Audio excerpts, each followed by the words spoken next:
بعض جگہ پہ یہ کہا گیا کہ دودھ اس کا مسئلہ ہے، بعض جگہ پہ دیسی گھی کو اس کا مسئلہ بتایا گیا ہے، لیکن یاد رکھیں کہ اس کی ضرورت، مسئلے کی ضرورت تب پڑتی ہے کہ جب ہمارے جسم کے اندر پیشاب پیلا زرد ہونا شروع ہو جائے یا جل کے آنا شروع ہو جائے، یا ہمارے جسم کے اندر پہلے ہی خشکی کے ساتھ سردی موجود ہو، تو پھر اگر کچلے کا استعمال کرتے ہیں تو پھر آپ کو دودھ کا استعمال کرنا پڑے گا۔ لیکن اگر آپ جسم کے اندر اعصابی رطوبات زیادہ ہیں، آپ کا نروس سسٹم ایکٹیو ہے، اس کے اوپر خون کا پریشر رہتا ہے، تو پھر ایسی حالت کے اندر آپ دودھ کا استعمال نہیں کر سکتے، سمپل کچلے کا ہی استعمال کرنا ہوگا۔ اس کی مقدار خوراک کم سے کم آدھی رتی اور زیادہ سے زیادہ 2 رتی تک اس کو استعمال کیا جا سکتا ہے۔ اگر 2 رتی سے اس کو بڑھائیں گے تو یہ پوائزن کی صورت میں آپ کے سامنے آئے گا، یعنی آپ کو نقصان پہنچانے کی صلاحیت رکھے گا۔ کچلے کا استعمال نقص و میکا، اس کا استعمال ضعف معدہ کی صورت میں کیا جا سکتا ہے، لیکن ضعف معدہ تبھی پیدا ہوتا ہے جب انسان کے جسم میں رطوبات اپنی حد سے زیادہ تجاوز کرتی ہیں۔ اس کے بعد یہ وجل مفاصل، جو ہمارے جوڑوں کا درد ہوتا ہے، یہ اس کے اندر بھی کام کرتا ہے۔ اور ارک النساء کا درد، جو بائیں سائڈ کا درد ہوتا ہے، بائیں ٹانگ میں درد ہوتا ہے، بائیں سائڈ کی لیگ میں ہوتا ہے، یہ اعصابی رطوبات کی وجہ سے ہوتا ہے۔ اس صورت میں بھی کچلے کا استعمال کیا جا سکتا ہے، اور کچلے کا استعمال اور بھی مختلف جگہیں ہیں جہاں پہ اس کا استعمال کیا جا سکتا ہے۔ جیسے مثال کے طور پہ جب اعصاب بھی رطوبات بڑھ جاتی ہیں تو انسان کا دل ٹھنڈا ہونا شروع ہو جاتا ہے اور ہارٹ فیل ہونے کی صورت پہنچ جاتی ہے۔ یاد رکھیں ایسی حالت میں چونکہ دل ٹھنڈا ہوتا ہے اور ہاتھ پاؤں ٹھنڈے ہونا شروع ہو جاتے ہیں، ایسی صورت میں کچلے کی خوراک، چند خوراکیں، مطلب اگر 2 گھنٹے کے بعد خوراک دینا شروع کر دیں کچلے کی، اگر کچھ کچلا پورا پاؤڈر اس کا صحیح تیار ہوا ہو، صحیح کچلا تیار ہوا ہو، تو آپ اس کی چند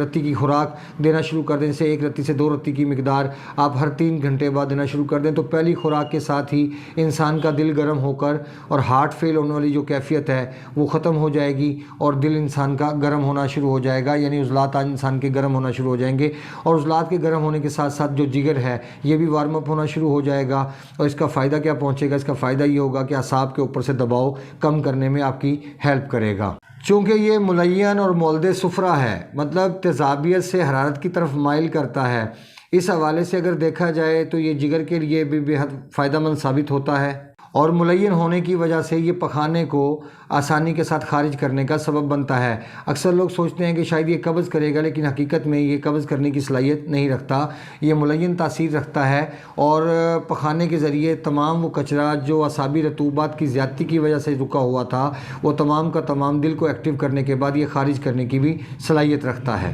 اعصابی رطوبات کی زیادتی کی وجہ سے جو ہمیں ہماری رطوبات رکنے کی وجہ سے، اندری جسم میں رکنے کی وجہ سے ہمیں کالج کا درد یعنی قبض کے مسائل کا سامنا بعض ٹائم کرنا پڑتا ہے۔ اگر آپ کالج کے درد کو رفع کرنا چاہتے ہیں تو اس کا استعمال آپ کے جگر کے شریانوں کو صاف کرنے کی صلاحیت رکھے گا، کیونکہ یہ حرارت غریزیہ کو پیدا کرنے کا سبب بنتا ہے اور خون میں حرارت کو بڑھانا شروع کر دیتا ہے۔ اس لیے جیسے جیسے اس کا استعمال ہوتا جائے گا آپ کے جسم میں حرارت بہتر ہوتی چلی جائے گی، اور جو سدے ہیں وہ تحلیل ہو کے وہ جسم سے خارج ہونا شروع ہو جائیں گے۔ تو یہ تھا کچلے کا استعمال۔ کچلے کا یاد رکھیں کہ کچلے کا استعمال ہمیں صرف اسی صورت میں کیا جانا چاہیے کہ جب ہمارے جسم میں رطوبات بڑھ جائیں۔ اگر آپ کے جسم میں حرارت پہلے سے زیادہ ہے یا آپ کے جسم میں خشکی پہلے سے ہی زیادہ ہے، تیزابیت کے آپ پیشنٹ ہیں، تو یقین کیجئے گا کچلے کی 1-2 خوراکیں ہی آپ کے نچلے دھڑ کو سن کرنے کے لیے کافی ہوں گی۔ یاد رکھیں کہ اللہ رب العزت کا بنایا ہوا نظام کمزور نہیں، لیکن اگر ہم ڈائگنوز کرنے میں غلطی کرتے ہیں، تشخیص کرنے میں ہم سے غلطی ہو جاتی ہے اور ہم ایسی چیز کا استعمال کرواتے ہیں، تو یاد رکھیں اگر کسی قسم کی تکلیف کا سامنا کرنا پڑے تو اس کے مسئلے کے طور پر، یعنی مسئلہ جو اس کے نقصانات کو رفع کرے، اس کے طور پر آپ دودھ گھی کا استعمال کروایا جا سکتا ہے پیشنٹ کو، اور اس کے اثرات کو رفع کیا جا سکتا ہے۔ لیکن کوشش کریں کہ بغیر تشخیص کے یا بغیر ڈائگنوز کے، چاہے کچلا ہے، چاہے وہ اجوائن ہے، چاہے وہ پودینہ ہے، چاہے وہ دنیا کی کوئی بھی چیز ہے، سونف ہے، اب سونف زہر تو نہیں ہے، اب